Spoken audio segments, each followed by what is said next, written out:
Good morning everyone. Welcome to the Chat with Expert session of Group 9. I am Samu. Today we are having Mr. Harsha Jayadarsha, Chief Operating Officer at Man Lexical Private Limited, to share valuable insights about the topic ERP systems. Before starting off with the discussion, we would like to thank Mr. Harsha for giving us his valuable time.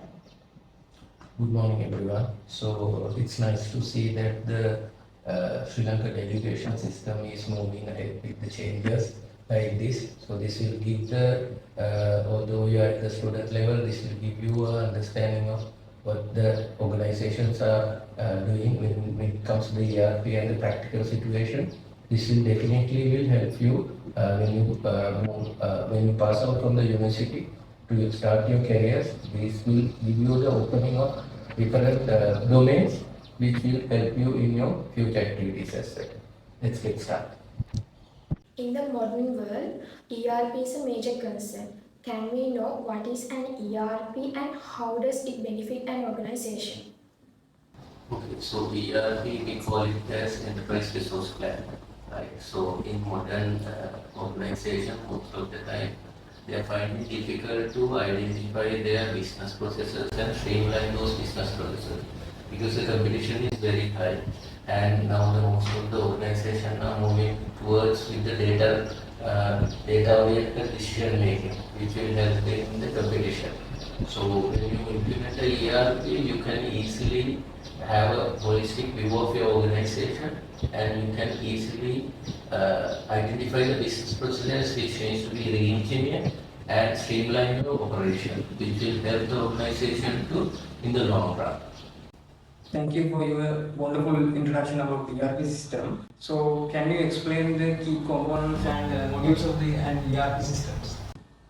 Okay, so basically it's depending on the organization to organization.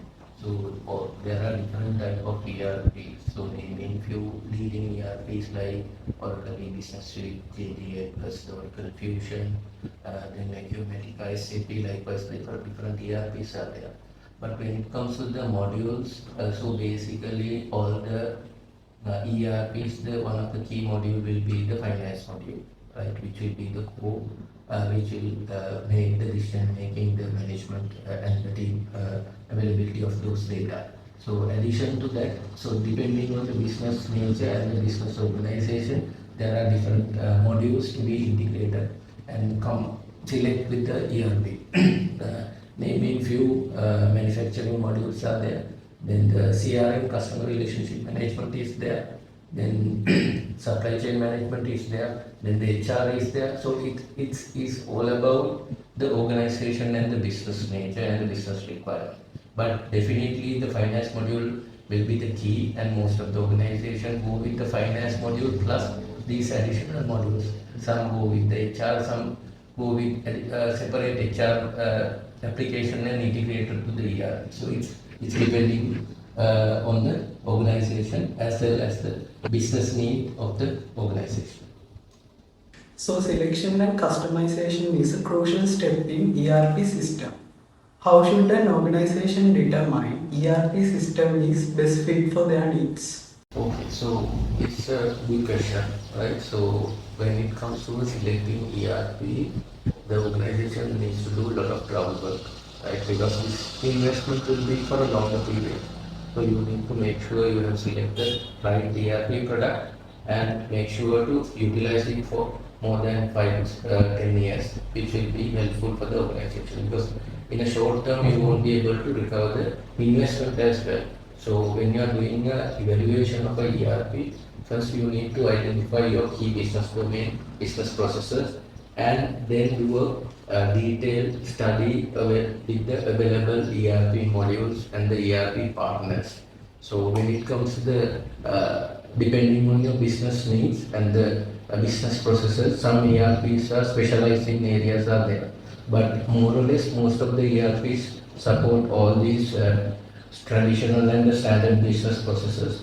But when it comes to the evaluating the ERP, you need to think of your future as well as the technology layer as well. Whether you will be the ERP is supported with the changing technology, and whether the team will be able to handle the ERP. Those are the key business factors. Addition to that, most important part will be the cost. So how much your organization can afford on a ERP purchase, ERP implementation project. So doing a ROI analysis and see how the organization can recover and improve their business processes to gain the competitive advantage is very important. So identifying the correct ERP needs a lot of effort as well as time. You should take a good understanding of your existing business processes as well as the whatever the ERP offering. And for these type of evaluation process, you need to get the key stakeholders on board. So you need to drive them as well because their input is very important when it comes to the implementation once you finalize the ERP. Implementation of ERP system can set up several steps. What are the critical steps involved in the ERP implementation process? Okay, so once you select the particular ERP and a partner, there are traditional steps, the processes, the phases we can say when we are implementing ERP, we are following. So for example, the as study is very important step when it comes to implementation. So during the as study, the team who is doing the implementation will study all the business processes of the organization and document them and get the approval from the necessary stakeholders. So it's a very important phase of the project, and all the stakeholders as well as the team members needs to give the correct information during the as study. So this document will be the main source document which will be the convert to ERP processes. So then the next action item will be the to be process. So based on this as a study, the business analyst team will come up with the solutioning. So which we call this as the to be phase, where they will identify, okay, during the as study we have identified these business processes, and during the to be process they will explain and identify how this will handle through the ERP when it is implemented. So it's very important. The main two aspect is the assist and the be, although other phases are also important, but when it comes to implementation, these two play a major role. When it comes to the getting the, because during this assist and the 2D phases, they will make sure to get the sign off from the relevant stakeholders. So that will kind of seal the requirement gathering phase. So anything beyond that document will be considered as change request, and there will be a separate approval and a process to identify and get approval for such a change request. So this will make sure that all the stakeholders will communicate the necessary information at the initial level. So rather than coming up with changes during the actual project implementation. How well does the ERP system integrate with existing systems and softwares?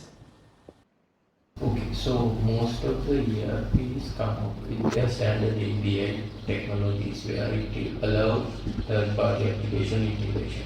So, but when we do the as study as mentioned earlier, so it's important to identify what are the integration points for these third-party applications. So based on that, these integration points can be identified and developed as standard APIs are available. If not, we can go for customized APIs, because with these new technologies available, these integration become a very hassle-free activity. But there may be challenges depending on the existing solution. So for example, if you have an obsolete HR solution, and if it is not supported with this AI API technologies, then we need to think of some alternative way to integrate. Sometimes we go with file uploading, like the CSV file uploading and doing the validation, but most of the time the API is the key integration integration tool, which is connected different third-party application to the ERP. It can be identified that there are challenges associated with the implementation of ERP. What are the common challenges faced during the ERP implementation? Okay, so it will be this project is different scenarios are there. But basically, it is, if I say as common challenges with the experience which we had with the implementation of several ERPs as projects. So one of the key challenge will be to adhere to the timeline, because this is engagement not only by an implementation partner but as well as the organization. So the organization team members, especially the employees, need to give the necessary support. But most of the time we have seen the employees are assigned for these teams, for the implementation teams and others, but they need to do their day-to-day work as well. So they give the priority to their day-to-day work, and this become a critical activity when it comes to the timeline, because they are doing a parallel activity as well as doing the day-to-day activities. They need to support the ERP implementation.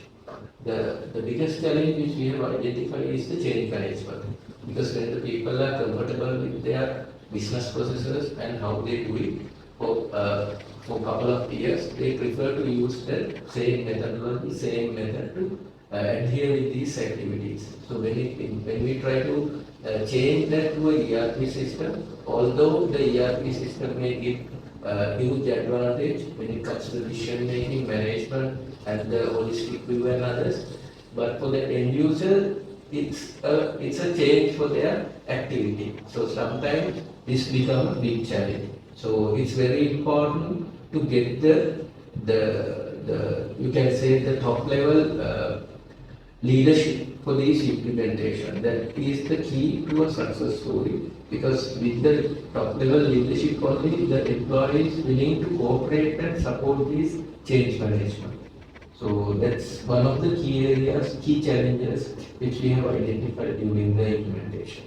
And the other is during the UAT cycle, especially covering the test cases. So when the team members are not prepared the proper test scripts, so during the go-live stage, we maybe come up with the surprises, like which we haven't tested some key business activities which was not tested properly during the UAT. So those are few common challenges which we can name, but it's depending on the project to project and how the organization react to the change management as well.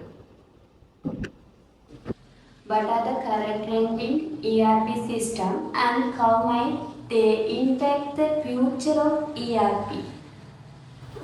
Okay, so basically with the introduction of AI, so most of the organization are into this area as well, how they can utilize the AI technologies with the ERP. So it's like most of the time, although ERP contain tons of data, but when it comes to the retrieval, most of the time they use the either reports or maybe some organization use the BI tools like the dashboards and others. But when it comes to searching particular about the particular query, so it takes a lot of time and effort. Either they need to go through these reports and maybe go into a user and get those information. So people are looking into the possibility of connecting AI technologies with the ERP database and see whether the natural language queries can be resolved. For example, if I want to type in my natural language who is the the highest data asset today. Just typing as natural, because when it comes to the management and the decision makers, they prefer this type of communication. That's why they usually go to the stakeholders and communicate, okay, please share with me the top data as of today, right? Rather than going into the reporting and others, if they can type and get this through a natural language integrated with the AI to the ERP database, it will be a kind of a future which we are seeing at the moment at the R&D level, but I feel like it will be available very soon. And the other important factor is now most of the organizations are moving beyond the reporting to the BI and the dashboard structure. So most of the organizations are deploying addition to the ERP, the dashboards and others, which will help them graphical view of the business key performance indicators, KPIs, and how it is achieved and how is the status as of today. So it will be a kind of a time critical, time sensitive decision can be easily taken. So the future will be definitely the AI integrated with the ERP as well as the BI platforms. This comes to the end of our discussion. So thank you, Mr. Harsha Jayadarshana, for the accepting our invitation and for providing valuable insights. So have a nice day.